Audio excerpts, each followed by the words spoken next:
ఈరోజు తెలంగాణ రాష్ట్ర ప్రభుత్వం ద్వారా వచ్చినటువంటి బీసీ కమిషన్ ఏదైతే ఉందో వారికి మా యొక్క వినతుల్ని అందించడం జరిగింది.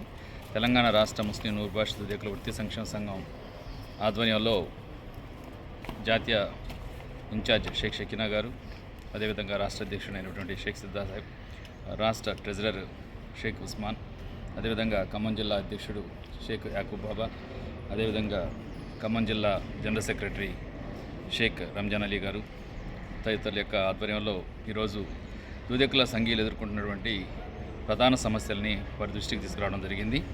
ఇందులో ముఖ్యంగా చెప్పాలంటే రిజర్వేషన్ పరంగా ఎదుర్కొన్నటువంటి సమస్య ఏదైతే ఉందో దాన్ని కూలంకుషంగా వారికి తెలియజేయడం జరిగింది. అదేవిధంగా మరి రిజర్వేషన్తో పాటు మా యొక్క దూదేకుల సంఘీయులు నామినేటెడ్ పదవుల్లో కానివ్వండి, లేదా ఎమ్మెల్యే ఎమ్మెల్సీలకు కానివ్వండి, ఎట్టి పరిస్థితుల్లో కూడా అవకాశం రాకుండా ఉండాలనే ఏకైక సంకల్పంతో మరి అన్ని రకాలుగా మేము నష్టపోతున్నాం అనే విషయాన్ని కమిషన్ దృష్టికి తీసుకొచ్చేసి కమిషన్ ద్వారా ఒక కార్పొరేషన్ ఏర్పాటు చేసి మరి మాకు కొన్ని నామినేటెడ్ పదవుల్ని అటు మైనార్టీ విభాగంలో కానివ్వండి, ముస్లిం సమాజానికి ఇచ్చేటువంటి హజ్ కమిటీలు, అదేవిధంగా వక్ఫ్ బోర్డుకు సంబంధించినటువంటి కమిటీల్లో కానివ్వండి, మరి ఇటు బీసీల్లో వచ్చేటువంటి సంక్షేమ కార్పొరేషన్లు కానివ్వండి, వాటిల్లో అవకాశం కల్పించే విధంగా ఉండాలని చెప్పేసి మేము వారికి ప్రత్యేకించి తెలియజేయడం జరిగింది. అదేవిధంగా మరి గ్రామాల్లో ఉన్నటువంటి దూదేకుల అధిక సంఖ్యలో ఉంటారు. వారికి రాజకీయ పదవుల్లో అంటే ఒక ఏదైతే సర్పంచులు కానివ్వండి, లేదా స్థానిక సంస్థల్లో పోటీ చేయడానికి కానివ్వండి అవకాశాలు రాక ఉన్నారు కాబట్టి వారికి ఆ రకమైన రిజర్వేషన్ కానివ్వండి అవకాశాలు కానీ కల్పించాలని చెప్పేసి ప్రత్యేకించి తెలియజేయడం జరిగింది.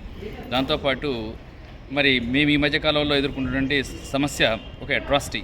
ఎలా అంటే మాట్లాడితే పింజారి అనే పదంతో చాలా తక్కువగా ఇండీసెంట్గా మరి చాలా సినిమాల్లో వస్తూ ఉన్నాయి. దాన్ని పూర్తిగా ఖండిస్తూ కూడా వారికి దాని మీద యాక్షన్ తీసుకోవాలని చెప్పేసి అందుట్లో పొందుపరిచాము. దాంతోపాటుగా కొన్ని జిల్లాల్లో సర్వే జరుగుతున్న సందర్భంలో షేక్ కానివ్వండి, మహమ్మద్ కానీ ఉంటే మీరు బీసీబీ దూదేకుల కిందకు రారని చెప్పేసి చెప్తా ఉంటే దానిని వెంటనే వారి దృష్టికి తీసుకెళ్ళి మరి కొన్ని జిల్లాల్లో నిజామాబాద్ దగ్గర నుంచి కరీంనగర్ వరకు ఆ ఏరియాల్లో ఎక్కువగా మహమ్మద్ అనే పదంతో ఇంటి పేరుగా సర్నేమ్గా ఉంది, షేక్ అనే పదంతో సర్నేమ్గా ఉంటుంది. షేక్ అనేటువంటి సపరేట్ కేటగిరీ ఉన్నప్పటికీ కూడా దూదేకుల వృత్తి చేసుకునే పరంగా ఉన్న వాళ్ళకి ఇంటి పేర్లు షేక్ కానివ్వండి, మరి మహమ్మద్ కానివ్వండి, నూర్బాష్ కానివ్వండి, అదేవిధంగా దూదేకులు అనే పదం కానివ్వండి, నదాఫ్ కానీ లద్దాఫ్ కానీ అనే పదం, పింజారి ఎఫ్పి అనే లెటర్తో కానివ్వండి సర్నేమ్స్ ఉంటాయి. మరి వారికి కూడా ఇందులో సరైన అవకాశం కల్పించి వెంటనే దూదేకుల కేటగిరీలోకి చేర్చుకోవాలి.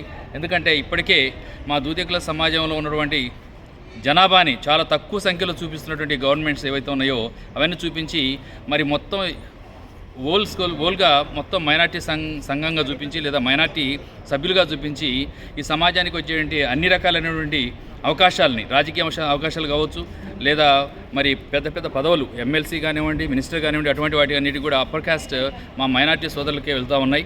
ఆ విషయాన్ని కూడా కమిషన్ దృష్టికి తీసుకురావడం జరిగింది. మరి ఈ కమిషన్ ద్వారా మాకు ఖచ్చితంగా న్యాయం జరిగిద్దని చెప్పేసి ఆశిస్తూ మరి ఇదే విషయాన్ని తెలంగాణ రాష్ట్ర ముస్లిం మైనార్టీ సంక్షేమ సంఘం తరపు నుంచి మేము పెద్ద ఎత్తున తీసుకెళ్తా ఉన్నాం. దాంతోపాటుగా మేము ఆర్థికంగా ఎంతో వెనుకబడి ఉండడం వల్ల మా ఆర్థిక ఏదైతే చేయూత కోసం కార్పొరేషన్ ఏర్పాటు చేయాలి. ఎందుకంటే ఆంధ్రప్రదేశ్లో మొదటగా మరి ఏర్పాటు చేసినటువంటి ఏదైతే ఈ ఆర్థికంగా వెసులుబాటు కల్పించడం కోసం చేసినటువంటి కార్పొరేషన్ ఈరోజు పెద్ద ఎత్తున భారీ ఎత్తున వారికి ఆర్థిక సహాయం అందిస్తూ ఉంది.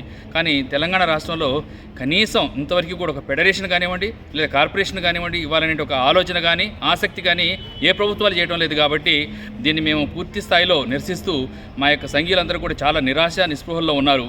మరి మా జాతి మొత్తం కూడా ఆర్థికంగా ఎంతో వెనకబడి ఉంది కాబట్టి వారికి ప్రత్యేక కార్పొరేషన్ ఏర్పాటు చేసి వెంటనే ఆదుకోవాలని చెప్పేసి కోరుతా ఉన్నాం. దాంతోపాటుగా ఎటువంటి ప్రభుత్వం ఇచ్చేటువంటి సంక్షేమ పథకాల్లో కానివ్వండి, మరి మైనార్టీ రుణాల్లో కానివ్వండి మా వారికి అతి తక్కువ పర్సెంటేజ్ వస్తుంది కాబట్టి కార్పొరేషన్ మాత్రమే ఏకైక మార్గం అని చెప్పేసి మేము ఆలోచిస్తూ ఉన్నాం.